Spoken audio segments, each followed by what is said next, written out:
Olá, eu sou Hilton Santos e sejam todos bem-vindos aqui no canal que tem por objetivo contar histórias bíblicas em uma linguagem acessível a todos. Bom, e a história de hoje se encontra lá em 2 Samuel, no capítulo 9. E o cenário é o seguinte, né? Davi, fazendo melhor o que faz de melhor, né?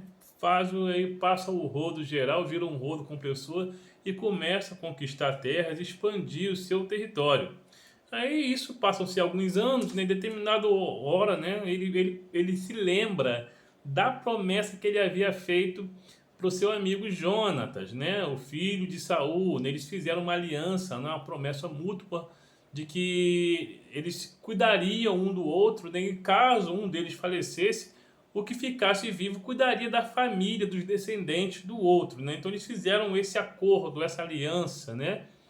E, enfim, e passaram-se muitos anos e Davi já era rei, né, de Israel, já estava com seu reino estabelecido, já expandindo seus territórios, muitos povos, né, sob o seu jugo, pagando-lhe tributos e tudo mais e tal. Então agora ele se lembra dessa promessa e ele pergunta: olha, por acaso alguém sabe se teve ainda algum descendente de Saul ainda vivo? Se sobrou alguém, né?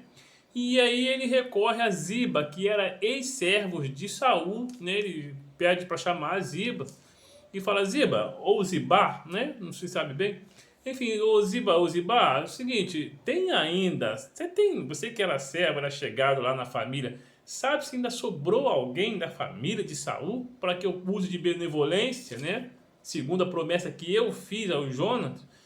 E aí Ziba pergunta: olha, tem sim, tem um menino lá, um rapaz chamado Mefibosete, né, que na fuga a sua ama o salvou, não, quando estava morrendo lá, depois que morreu os filhos morreu Saul e seus filhos, né, na fuga uma ama, né, o salvou, uma babá o salvou, mas no meio do caminho deixou ele cair, ele ficou aleijado dos pés, mas ele está vivo, ele está escondido em tal lugar, mas ele existe sim, está vivo e tal, já é adulto, tem família, enfim, mas está lá, né? Então o Davi manda chamar Mefibosete, né? Que já vai provavelmente meio tenso, né? Por causa de toda aquela guerra que houve entre a casa de Saul e a casa de Davi, houve guerra entre eles e tal, enfim.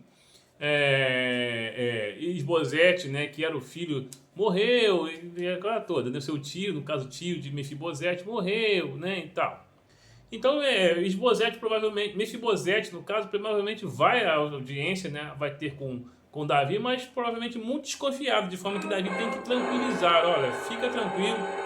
E Davi lembra para Mefibosete a promessa que tinha feito para o pai dele, né? Olha, nós só, meu e seu pai éramos muitos amigos e fizemos essa promessa. Então, fique tranquilo, a sua família vai estar amparada e você vai comer na minha mesa como se fosse o meu filho, né? Então, a partir dali, Mefibosete ganhou um lugar à mesa real do real, como se fosse um dos filhos do rei, né? Então ele poderia comer à mesa também do rei, jantar e fazer suas refeições ao lado do rei, o que era uma honra muito grande, né? Para quem não era um filho do rei, não era um príncipe, né? Que Enfim, demais! então, e ele Ai, que fez mais, ele delícia! restituiu as terras que era de Saul, né? Os campos que pertenciam a Saul, que havia se perdido em função da morte do mesmo, né?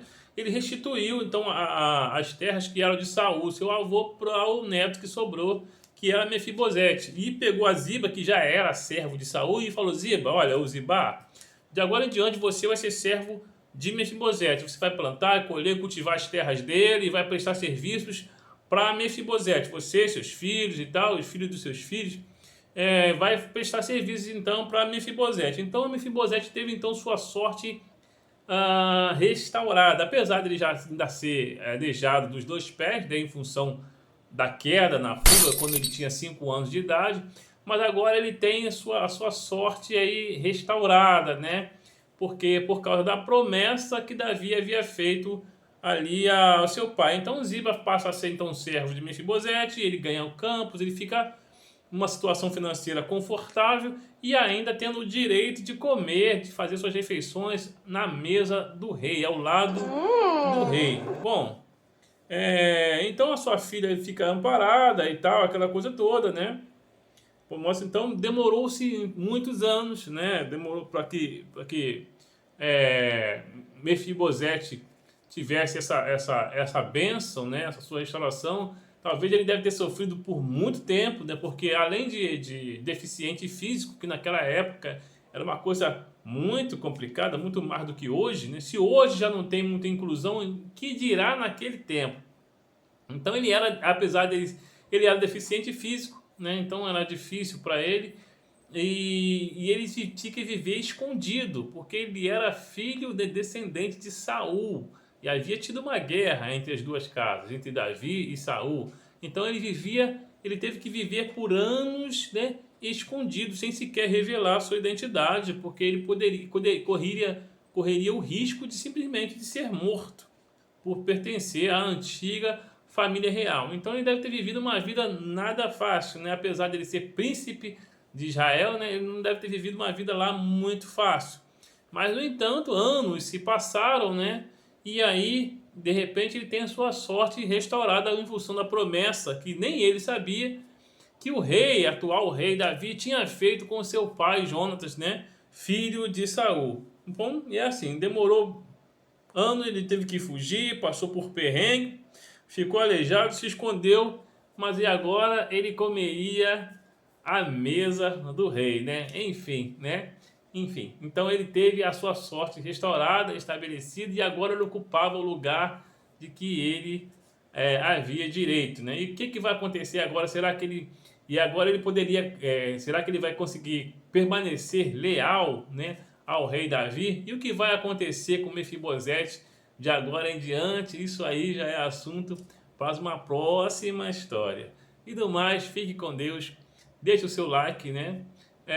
Se gostou do conteúdo, dê a sua opinião, aperte o sininho para notificar em cada outra história nossa. Fique com Deus e pense nisso.